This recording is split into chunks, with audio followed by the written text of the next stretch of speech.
Tourist কিংবা visit visa নিয়ে আমেরিকায় আসার পর অনেকে আছে তাদের আমেরিকান সিটিজেন যে গার্লফ্রেন্ড কিংবা বয়ফ্রেন্ড আছে তাদেরকে তাড়াতাড়ি বিয়ে করে গ্রিন কার্ড পাওয়ার জন্য অ্যাপ্লাই করে দিচ্ছে। তো এই ধরনের যদি কোনো চিন্তাভাবনা মনে থাকে তাহলে এগুলো সব মন থেকে ফেলে দেন, সবাই সাবধান হয়ে যান। ইমিগ্রেশন অফিসার কিংবা যে আপনার কেসটা রিভিউ করবে সে কিন্তু দেখবে আমেরিকায় কখন আসছেন এবং বিয়েটা কখন করছেন। হ্যাঁ, বিয়ে করা যাবে, এমন না যে বিয়ে করতে হবে না, কারণ বিয়ে করেই তো আপনার গ্রিন কার্ডের জন্য অ্যাপ্লাই করতে হবে। তার মানে এই না যে প্লেন থেকে নেমেই সাথে সাথে কাজী অফিসে চলে যাবেন এবং বিয়ে করে ফেলবেন, তারপর গ্রিন কার্ডের জন্য অ্যাপ্লাই করে দেবেন। এই ধরনের কোনো যদি চিন্তাভাবনা থাকে সেটা একেবারেই রং। কারণ ইমিগ্রেশন অফিসার আপনার যে কেসটা রিভিউ করবে সে আগে দেখবে আপনি কতদিনই বিয়ে করতেছেন এবং আপনার মন মানসিকতা, আপনার ইন্টেনশনটা কী, সে কিন্তু এগুলো সব যাচাই বাছাই করবে।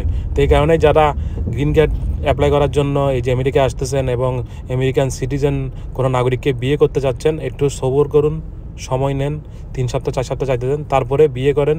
প্রিপারেশন একটা ব্যাপার স্যাপার আছে, তাড়াহুড়া করে যদি কিছু করতে চান দেখবেন যে আপনার হিতে বিপরীত হয়ে যাবে এবং আপনাকে আমেরিকা থেকে ডিপোর্ট করে দেওয়া হবে। তো সবাই ভিডিওটা শেয়ার করতেন বেশি বেশি করে। আল্লাহ হাফেজ।